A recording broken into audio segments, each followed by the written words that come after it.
हवा में लटकी ट्रेन की बोगियां, चारों तरफ फैली अफरा तफरी, चीखते चिल्लाते लोग। दिल दहला देने वाली ये तस्वीरें पश्चिम बंगाल के दार्जिलिंग जिले की है, जहां 17 जून की सुबह एक मालगाड़ी के टक्कर लगने के चलते सियालदाह जाने वाली कंचनजंगा एक्सप्रेस के पीछे के 3 डिब्बे पटरी से उतर गए।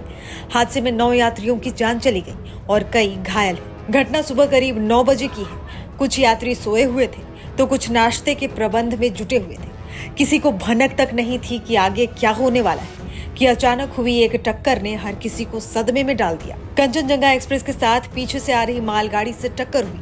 ये टक्कर इतनी जोरदार थी कि कंचनजंगा एक्सप्रेस का गार्ड कोच, 2 पार्सल कोच और एक जनरल सीटिंग कोच पटरी से उतर गए। हादसे में मालगाड़ी के लोको पायलट की भी मौत हो गई। इस हादसे के आखिरी चंद मिनटों में क्या हुआ, एनिमेशन में देखिए। जिस वक्त ये हादसा हुआ उस वक्त Kanchenjunga express train new Jalpaiguri station को पार कर सियालदाह की तरफ जा रही थी। न्यू जलपाईगुड़ी स्टेशन तक कंचनजंगा एक्सप्रेस एकदम सुरक्षित रहती है। यहाँ से कंचनजंगा एक्सप्रेस 8 किलोमीटर तक आराम से चलती है।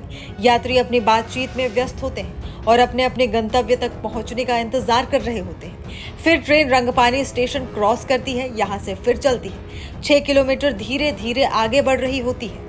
इतने में रेड सिग्नल तोड़ते हुए एक मालगाड़ी पीछे से आती है और कंचनजंगा एक्सप्रेस को टक्कर मार देती है। रेलवे की तरफ से जो जानकारी मिली है उसके मुताबिक मालगाड़ी को रोकने के लिए लाल सिग्नल दिया गया था, लेकिन पायलट ने गाड़ी नहीं रोकी और आगे बढ़ते हुए कंचनजंगा एक्सप्रेस से टकरा गई। ट्रेन में सवार अगरतला के एक यात्री ने बताया कि उसे अचानक तेज झटका महसूस हुआ और भीषण आवाज के साथ डिब्बा रुक गया। उसने ये भी दावा किया कि राहत और बचाव कार्यों में देरी भी हुई। एक्चुअली क्या हुआ था, उस टाइम लगभग 7:45 या 8:30 या उसके बीच होगा, तो अचानक ट्रेन का झटका आया। झटका तो मेरा सिर में चोट लगा, तो मैं तुरंत, मेरा फैमिली भी है ट्रेन में, मैं अपने फैमिली के साथ में बाहर आया और मैं देखा कई आदमी ऐसा जो है पैसेंजर जो बाहर आ गया। फिर हम बाहर जब आया फिर देखा कि इधर पीछे से कोई मालगाड़ी इस ट्रेन में एक्सीडेंट हुआ है। फिर हम तो उसके बाद हम क्या करूँगा वो समझ में नहीं आ रहा था, बारिश भी चल रहा था। फिर हम वो बाहर तरफ भाग गया, फिर आग भी लग गया, कोई बोले आग लग गया। फिर जब देखा थोड़ा आग कम हुआ फिर हम ट्रेन के अंदर आया, लेकिन हम थोड़ा घबराए हुए हैं, मेरे सिर में भी चोट आया है।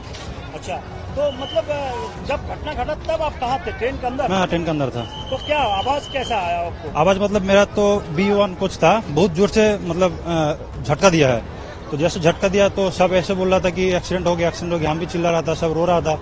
फिर हम तुरंत बाहर आके देखा कि यहाँ पीछे से एक्सीडेंट हुआ है ट्रेन का। इस हादसे के बाद रेल मंत्री अश्विनी वैष्णव ने मारे गए यात्रियों के परिवार को 10-10 लाख रुपए की सहायता राशि की घोषणा की है। इसके अलावा गंभीर रूप से घायलों के लिए 2.5 लाख और मामूली रूप से जख्मी लोगों के लिए 50,000 रुपए की घोषणा की गई है। प्रधानमंत्री नरेंद्र मोदी ने भी हादसे में शोक जताते हुए कहा कि पश्चिम बंगाल में हुई रेल दुर्घटना दुखद है। जिन लोगों ने अपने प्रियजनों को खो दिया उनके प्रति संवेदना। मैं प्रार्थना करता हूं कि घायल लोग जल्द से जल्द ठीक हो जाएं। इस हादसे के बाद कई ट्रेनों को कैंसिल भी कर दिया गया है। भारतीय रेलवे द्वारा जारी एक प्रेस रिलीज में 19 ट्रेनों को रद्द करने की जानकारी दी गई, तो वहीं कई रूटों में बदलाव भी किए गए हैं।